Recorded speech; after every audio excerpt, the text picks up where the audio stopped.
Usually I'll do like a fun little vocal warm-up. Like I'll just breathe and like I say a few words here and there, like gah gah, the one that you like watch on like High School Musical that we make fun of when we were younger. So I do that a little bit, and then also I would go maybe just breathe and take a time, just a few, like maybe a minute or two with myself and just breathe, so I get my nerves on check. And then I'll check on the boys lah, my band. I'll check on them and then make sure that everything is ready. Or maybe I'll find like a sweet or something just to kick the energy up. Yeah. We try, but we always forget because we're forgetful people. So we always like try to create a ritual like this should be cool, or we'll just chant stuff up, but it changes every show. Yeah, I think I actually pity, I kesian to the stage crew because I know people are shouting in their, you know, in their earmon. So macam, for me, because I wasn't late, I was on time. Even during sound check, and we had the similar issue during sound check. So I was telling the stage manager, do not cut my set because I came early. You don't mess up, And then I made a joke right before we started. And then when we were about to start, and then the microphone had some issues, so we had to go back to backstage and then waited for another 4 to 5 minutes. So I lost about 10 minutes of my set. So I just got to play about 18, and then on my part, because it was my second, it was kind of my last song already, but I looked at the side of the stage on both sides, on both of my choruses, so it takes about 2 minutes. So I was looking and I was waiting for the cue because I wanted to ask, is this the last song or not? But nobody was there. So I'm like, okay lah, nobody is here. I did my part, so we're going to sing the last song. So that's what I did.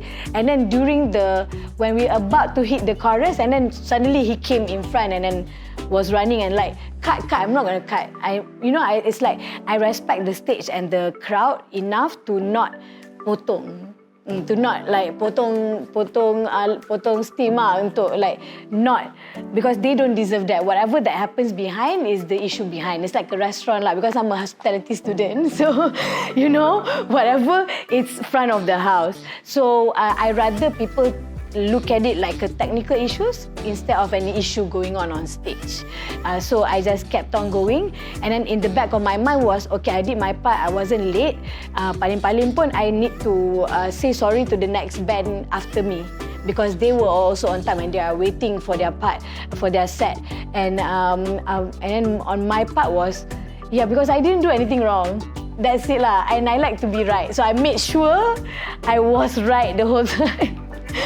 And then I asked my manager, and then he was like, I asked him, hey, I didn't say anything, but if people are saying stuff, can I repost or do I say anything? And then he said, no, you're not. If you don't say anything, then don't say anything. If you want to say something, let me filter and edit it.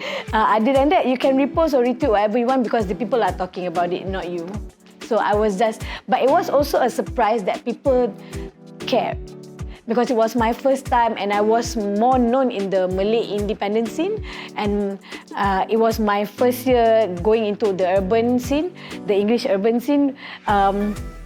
So it was also one of my biggest festivals so far. So it was also I've watched and learned through videos and watching other bands performing on bigger festivals. So it was my turn. So I was also learning, understanding how to handle the stage and the crowd and the people, because it's different at every venue. If it's a smaller, I'm more on an intimate, I'm more used to an intimate setting. So it was also a lot of overwhelming energies. So what I do on stage is, I'm not a pre-ritual person, but I'm very ritualistic on stage. So whatever I do is I let it go there. So whatever the anger, whatever that's happening behind me, so I need to let it go. So if it's not over, then I'll be angry off stage. So once that was over, so even though it was shut down, nobody heard, but I know the first 5 lines of people are listening. So that is my only job lah, because the job of the people behind that is the front of the house mini job. So I did my part, and then when I left, I just hugged all the stage managers. I'm like, sorry, no hard feelings. And then we met up at bangsa at Samba recently and said hi and had some laugh about it. So it was good. Still okay. Because I know it was not their macam bukan salah diorang lah. It's more on the technical issues and everything was a lot on that day with the heat and everything. Yeah, it was a lot of miscommunications going on, even though it's a smaller scale. So I think we were just. I'm glad me and my band responded instead of reacting about what happened. Oh, okay. Actually, this year is the year where I actually did not taking much shows. We're a bit picky this year. We're trying to be picky. We're trying to see if we are allowed to be picky.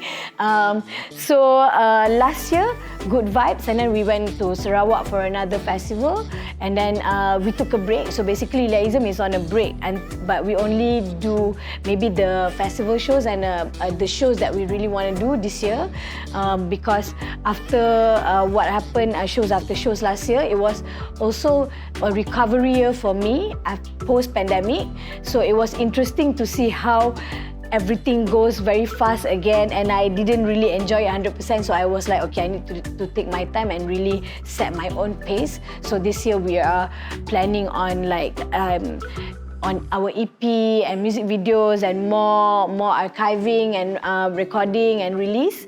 So when Good Vibes came, we actually it was really like a revision session last week when we did our first rehearsal, because we are playing all the songs that we haven't played for the past 2 years, because I have like 12 songs in my album. We only got to play 5 to 6 so far. So this is the B-side of my album. So I think we only had 1 rehearsal so far. We are having 2 or 3 coming up. So yeah, it's more of long hours of rehearsal. Like 1 rehearsal takes 3 to 5 hours, because we're doing a whole thing. We're doing the styling, the set, the intro. So we're trying to really go for it and have fun. I was planning to perform them, but looking at the set and the people and the vibe this year, because we're predicting this energy and the heat and everything, so we scrapped my original set and we're going for the B-side of Leaism lah. Because so we're not playing our new songs. New songs are coming up a month after Good Vibes, because we have more shows coming up. So I hope people are going to come and check out more songs from Leaism. And this is more this is more of a set where I say, this is what you guys missed out last year. It's that set where we just gonna have fun and just gonna go for it. No being shy about it. No, just gonna go for it. And we're gonna be celebrating my album before we move on to our EP. Yeah. It's alamak. How I always actually, if people, I don't really know what I write most of the time. It's kind of, as long as it makes sense, I'm okay. But if people ask me properly in interviews, I would say I write songs about mixed feelings, things that you can't understand. And also it's the best answer, but when you don't know how to explain anything that you're writing about. So before this, I am very explanative. I like to really write the embellishments of a feeling. But this time, and then with the pandemic, I am trying to be more in touch with my vulnerability, because I'm very go for it, positive, strong woman, queen kind of vibe. So, but this time I'm trying to also embrace and enjoy the fact that I am vulnerable, and it's a lot. The past few years has been a lot, and I would like to kind of celebrate that. So what I write is just a celebration, more like a love letter or like a tribute letter to a feeling or a moment. So usually I just write about a feeling, what I'm feeling in that time. So if it's angry, I'm like Murka Jiwa, one of my songs that is known in my album. I wrote it because I was angry, so I'm like, marah lah, I'm so angry, but I'm not going to be petty angry. I'm murka lah.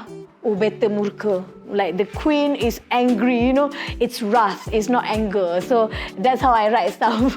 I like to put me on a pedestal and put that feelings because I think every feelings and whatever that goes inside of you is valid. So that type of celebration and that type of writing lah. Yes, and I would just puke things out lah. I would call it muntah lah. I would just muntah whatever the noise, whatever I feel, and then I would put it like a Tetris where I would rearrange it and have fun with it. Yeah, that's how I write. Yeah. Sorry? It varies, but I like to let the song hanging. I like to write things halfway because I do that a lot, and then I hate myself for it, and I'm like, you know what? Let's just write things halfway and let it be, and then I would go back to it and see if I can expand it. If not, I would just let it be how it is. So it varies. Murka Jiwa took about 30 minutes. The longest one was Goodbye. Goodbye took about a month, but I wrote it simultaneously with another song because I was feeling overwhelmed, but I didn't want it to overcome and took me the whole of me, so I just write another love song at the same time to help balance out the feelings. Yeah. Writer's block. I don't know, because I believe writer's block is more of a noise issue within you, where there's a lot of things inside your brain.